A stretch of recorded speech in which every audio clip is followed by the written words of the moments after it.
Hello and welcome to Straight Talk. I'm Adijan Ayandar. Although a municipal election, the March 31st vote in Turkey had the feel of a national poll with the stakes and consequences to match. After all was said and done, more than 48 million votes were cast, with the majority going to the People's Alliance led by the ruling AK Party. The biggest prizes of Istanbul and Ankara, according to preliminary results, had gone to the opposition, the CHP. But citing irregularities, the AK Party has launched an appeal contesting the results in dozens of districts in those two cities. There was one region, though, that saw the ruling AK Party make significant inroads. Our Yasin Eken has more. A mix of joy and expectations. These are emotions that linger as the country's ruling AK Party secured a foothold in a predominantly Kurdish region for the first time ever. Local elections in 2014 yielded no more than 17% for the ruling party in Şırnak, but this changed more dramatically than was ever anticipated. Mehmet Yarka, the newly elected mayor, managed to turn the tables and lock in 60% of the votes. The HDP has been here for 10 to 15 years. We want things to change. Şırnak is no different than other cities around Turkey. We expect our new mayor to work for the welfare of Şırnak and for the people of Şırnak. Yarka was born in Şırnak in 1963. He entered politics in 2004, but did not win the position of mayor until this year's election.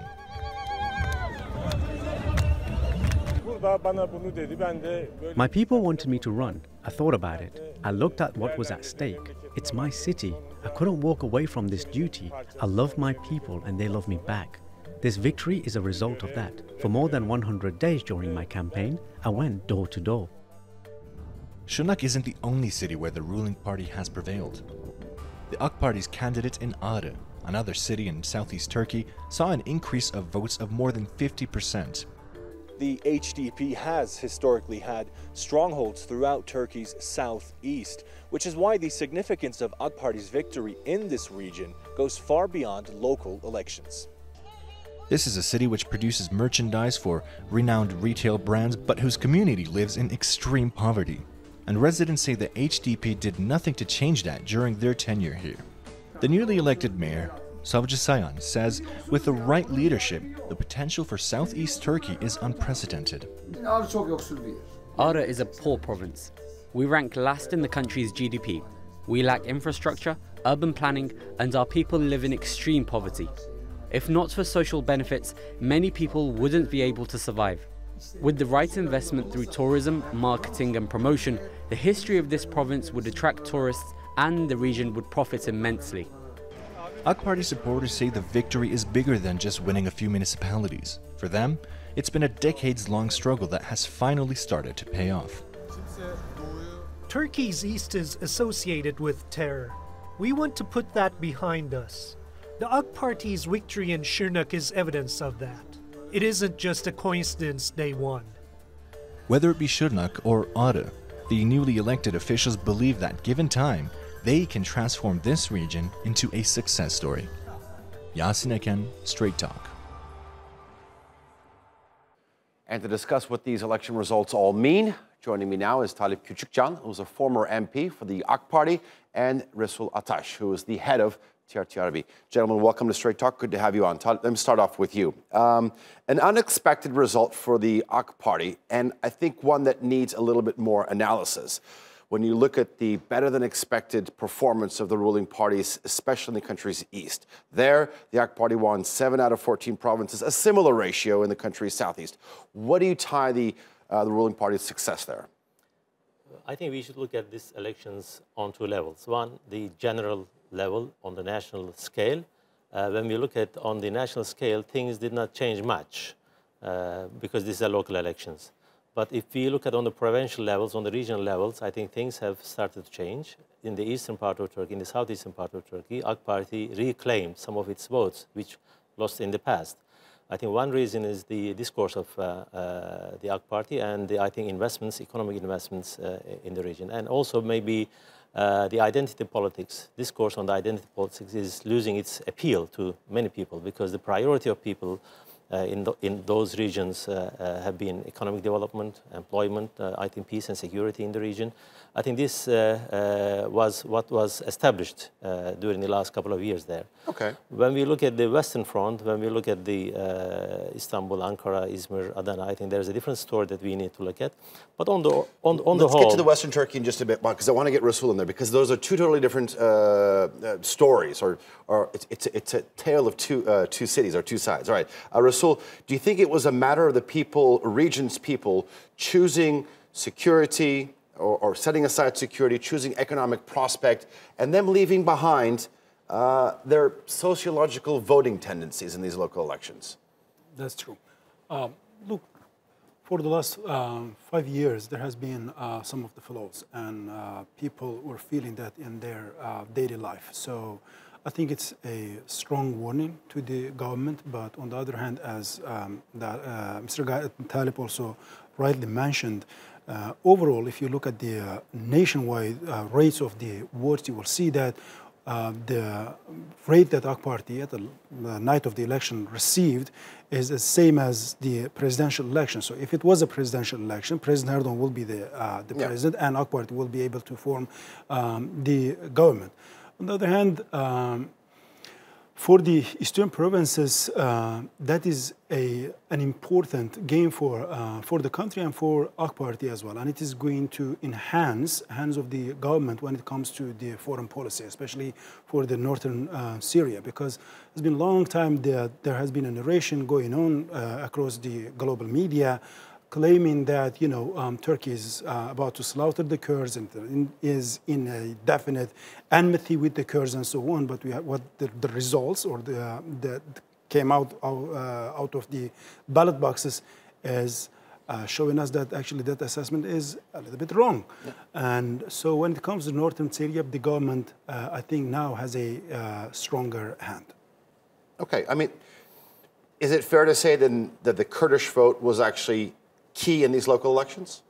I think so, because when we look at the demographic realities of the southeast and southern part of Turkey, there is a large Kurdish population over there, Turkish citizens of Kurdish origin. And I think that the voting pattern has changed. But it doesn't mean that the HDP, which is claiming to represent the Kurdish party, it is very strong. We would acknowledge that. But I think there is a change. Now people do not really vote on the ideological levels only, or on the party affiliations.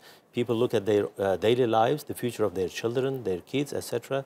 Therefore, I think in the south and in the eastern part of Turkey, these realities that we see on the ground, I think change the pattern of voting. Okay, what I'm interested in is that, because you're both extremely smart gentlemen, much smarter than I am, so I want to have your intake on this. What does it tell you about the political identity of the pro-Kurdish HDP party when you have that party they don't field any candidates in the West, thereby leading to the understanding that they support the opposition, and then in the east of the country they go full force and then they lose again. So yeah, there is a real disturbance in the among the supporters of the party, and many of them have been very much critical against their own party of supporting the opposition candidates in the West, which the opposition party, by the way, is very much conservative when it comes to the narration related to the pro-Kurdish party. That has been a disturbance, and I think for the long term, it's going to be a loss for them. But overall, what is interesting with this election, I think we should talk about that. Just yesterday, I was going through an article saying that Ankara is closer to Athens than Berlin or Paris, the birthplace of the democracy. I think that should be mentioned because overall what we have seen is that, think of that, a ruling party has been governing the country since 17 years, and two major cities like Ankara and Istanbul for 25 years, more than 25 years. And the people going to the ballot boxes and showing their wills, and this will is manifesting itself through the results. And the power handover is going through the ballot boxes, fair and free elections. And the turnout is remarkable. Any of the Western countries will not have that much of the turnout. I want to actually just indulge a little bit more into the country's east and southeast. So the fact that the Kurdish voters chose to sort of abandon their natural inclination with the HDP. What does that tell you, or how does the future bode for the other half of the People's Alliance and the MHP, which is naturally a Turkish nationalistic party? I think what we have seen in the last elections that the political life is very dynamic in Turkey, and we see new alliances and also new realignments, I would say. And also we have seen that there is a cross-cutting, relations between the parties. As in the past, the ideology was a very important factor in the voting pattern of Turkey. But in the recent years and in recent months especially, we see that these people can meet with each other, although they have different ideological backgrounds.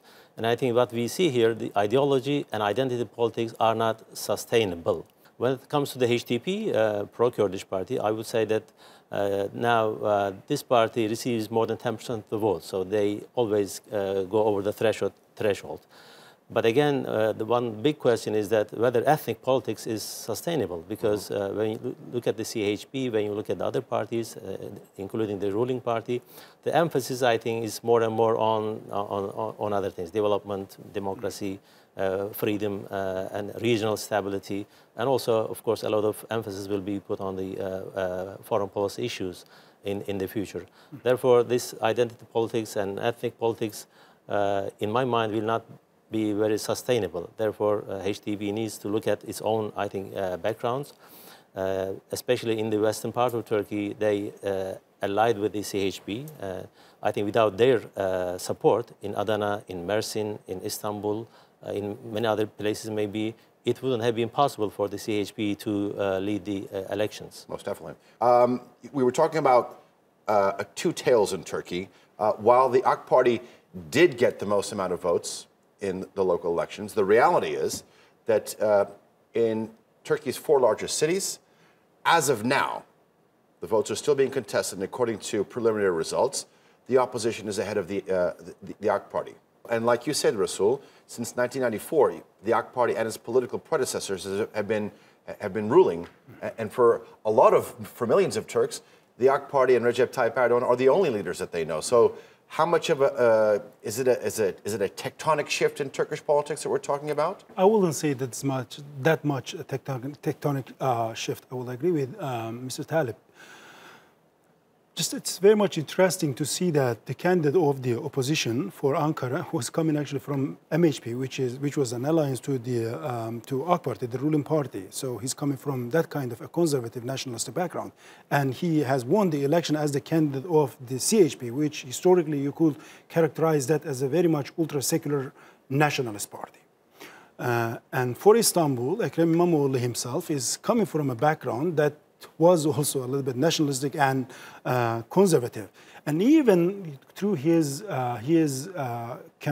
election campaign, the narration that he has been through or that he has been using was very much different than the typical narration of the CHP. A narration that the CHP's narration historically is very much ultra-secularist, very much exclusive, and very much, to a certain extent, supremacist as well. But the narration that the candidate of the party has used in Istanbul is much more inclusive, I would say to a certain extent much more conservative, and trying to appeal the people who are coming from different backgrounds, like religious backgrounds as well, those who attach an importance to the national values, historical values, religious values as well. So his narration was very much similar to almost the narration of the AK Party's candidate. So that is quite important because the vision through the election campaigns based on the ideology that is breaking down, it is a very much optimistic point for the future of Turkey. So from now on, what we can say is that the voters are much more rational, and they're just looking at the practical services rather than being very much motivated or lured by the ideological rigid narrations. Show me the results. Yeah. That's what it is. Gentlemen, always good to talk to you. I always learn a lot when you have you on set. Thank you very much. I appreciate it. Good to be with you. It's no secret that Turkey is going through trying times when it comes to its foreign relations. From its NATO allies to trading partners in Europe and the Gulf, Turkey has seen once strong relations give way to regional disputes and bilateral differences. But that hasn't led to isolation. Instead, Turkey has sought to forge stronger ties with countries traditionally outside of its radar. No country fits that mold better than Iran. Despite sharing a border, historically, security cooperation between Ankara and Tehran has been limited, but that could be changing. Turkey's interior minister recently announced that his country had launched a joint military operation with Iran against the PKK terror group along Turkey's eastern border. Iran is no stranger to the dangers posed by the PKK and its affiliate PJAK, which has waged an insurgency against Iran for more than a decade. But security isn't the only area where the countries are stepping up ties. Both came to the aid of Qatar during the Saudi-led blockade that tried to strangle the tiny, energy-rich nation into submission. All three have increased and coordinated their trade ties, transport links, and their security policies. And to break down this unlikely grouping, joining me now is Fuad Izadi, who is an assistant professor at the University of Tehran, and Serhan Afacan, who is a political analyst at the Center of Iranian Studies in Ankara. Gentlemen, welcome to both of you. Fuad, let me start off with you. We'll get to the two countries conducting joint operations against the PKK but in just a bit. But I want to get your intake as to how this unlikely alliance between Turkey, Qatar, and Iran, how did it all come about? Well, let me question your question. I think it's not unlikely to have an alliance between neighbors. Iran and Turkey have been having good relations for the last 200 years. The last time they fought a war. Well, one could argue that they've had rocky relations, too, for the last 200 years. But they have managed it. So the last time they actually had a military conflict with each other was in 1823, long time ago. And they share a lot of interests in terms of economic relations, security relations, cultural linkages. So it's actually a very simple fact that Turkey and Iran should be allies, especially when they have difficulties with countries like United States and Israel. Why now? Well, I think this is perfect timing for the alliance because, look, I mean, we have to look at the Middle East, first of all. You see Israel. Israel is a major cause of instability in the Middle East, and it's listening to no laws, no regulations, nothing, not to the international community. I mean, look at what Israel is doing in Gaza, for example, and other parts of Palestine, too. And there is also the Saudi Arabian, I think, impact over the alliance between Turkey and Iran. Look what the Saudis did to Qatar, for example, in 2017. The illegitimate, irrational, unreasonable blockade against Qatar in 2017. And if Turkey and Iran had not helped Qatar, that would be a disaster for the country. So I think that also was one of the major causes of the alliance. And another one, which also took place in 2017, is, of course, the independence referendum in northern Iraq, against which Turkey and Iran were both against it. And so I think somehow it was the conjuncture and the other alliances between Israel, the U.S., and Saudi Arabia, which pushed for this alliance. And I do agree with Mr. Izadi that it's not an unlikely alliance because Turkey and Iran, over the last 100 years and over the last 10 years, from the start of the conflict in Syria, all despite having serious problems, they somehow managed not to create a bilateral crisis, which is, I think, pretty much good. Okay, here's why I said it was unlikely, because the strengthening of ties between these three countries, it's remarkable because if one considers the fact that Iran and Turkey are on the opposite ends of the table when it comes to the Syrian conflict. That's what was my reasoning. At one time, yes, they had different views. But in 2019, we realized that the Syrian government is not going to go away. It's stable. The country is stable.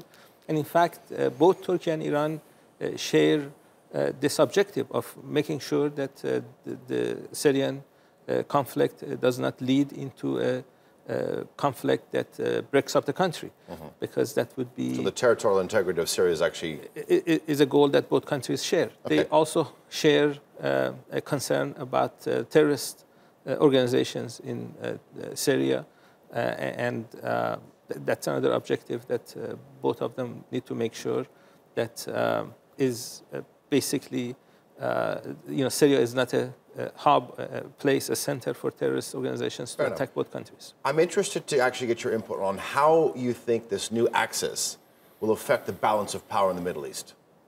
Sarhan? Well, actually, can I comment on Mr. Izzadi? Well, I think we have to be straightforward on Turkey's and Iran's position on the Syrian crisis. They do not share the same position. That's deliberate. That's clear. That's why they have been negotiating over Astana with Russia and bilaterally as well. And yeah, they are both in favor of the unity of the Syrian territory. That's fine. And they are against terrorist organizations. But who are the terrorists? That's not really clear. I mean, those who are regarded as terrorists by Turkey are not necessarily regarded as such by Iran, and vice versa. So, and that's why they have been negotiating. So that, I mean, we have Fair to enough, I understand. And there are, and I do agree with you in the sense that there are more differences in Syria than there are similarities. But actually, let's get to how this will change the balance of power in the Middle East, this new alliance. Well, actually, I think that's going to change the balance of power, I think, strongly, because they will not be able to contain Iran to the extent they want, first of all, because the American sanctions aim at, first and foremost, isolating Iran regionally and globally. If Turkey somehow supports Iran, they cannot really fully do that 100%. That is, I think, one of the dimensions of the effect of this axis in the balance of power. And another one is, of course, if this alliance goes on, we will not be able to talk of any independent, autonomous Kurdish state in the Middle East, because Turkey is absolutely against it, and Iran is becoming increasing against it. So I think these are the main dynamics. In terms how much of a concern is this to the United States then? I think the U.S. government is quite worried about an alliance between Iran, Turkey, and Russia. These are major countries in this region. United States is actually sanctioning all three. And the difficulty that the Trump administration has is that it doesn't really have a Middle East policy. Mr. Trump is erratic in its decisions, and it's causing a lot of difficulties not only for these three countries, but for the United States as well. Let's move on to the threat of terrorism. Why do you think it's taken so long for two countries like Turkey and Iran to actually announce sort of a large-scale counter-terrorism operation against groups like the PKK and PJAK? Is it because of the two countries' maybe perhaps complicated history? I know that you had mentioned at the beginning of our discussion that they're more natural allies than one would presume. So why has it taken so long? I think they're trying to position themselves in terms of what they see for the future of the Middle East. I think as time passes, both countries realize that they need each other. Iran supplies about half of the oil that Turkey consumes, and 1/5 of Iran's trade goes through Turkish territory. So in terms of economy, in terms of cultural linkages, we have a large Turkish-speaking, Azeri-speaking population in Iran. And of course, Turkey has a large Kurdish population that share the same culture with Iranian Kurds. There are a lot of linkages that exist between the two countries. And they were competing on Syrian issue a few years ago severely. But they are realizing that competition, given the fact that they have common enemies, is not going to be the way forward. So they are finding ways of actually cooperating with each other more. President Rouhani was in Ankara about 3 months ago. President Erdogan was in Iran about 6 months ago. They're visiting each other's countries frequently. They have this high council for strategic relations, they call it. They have had 5 meetings already. The presidents of both countries preside over that council.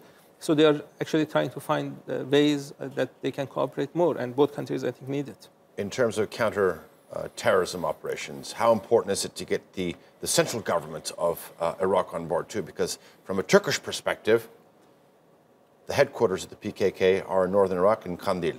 Yeah. Is it likely to get Iraq on board too? Well, I think that's one of the reasons why Turkey wants Iran in the operation. Because Turkey, I mean, look, we are talking about Kandil, and Kandil is not in the Iranian territories. The Kandil Mountains are basically in the Iraqi territories. Yeah. And the operation is Turkey and quite familiar and perfectly professional regarding operations in Kandil. It's nothing new. It has been there for decades. Yeah. Why Iran now? Because Turkey needs Iran to get the support of the central government of Iraq. Because if that doesn't happen, Iran can always object, okay? Because this is Iraqi territories, this is illegal, etc. And Turkey doesn't want that. And the other reason why Turkey wants Iran in operation now is that Turkey wants the Iran support for the PYG and for YPG against the operation against them. So Turkey may do the Kandil alone, but for Syria, for the terrorist organizations, PKK-linked terrorist organizations in northern Syria, Turkey needs Iran's support. All right, changing developments leading to new alliances in the region. Gentlemen, thank you very much. Good to have you on Straight Talk. Thanks for having us. That's all for this edition of Straight Talk with me, Ali Janayandar. If you've got any comments, please do share them with us on Twitter with the hashtag Straight Talk. Also, don't forget to subscribe to our YouTube channel. Until next time, take care and goodbye.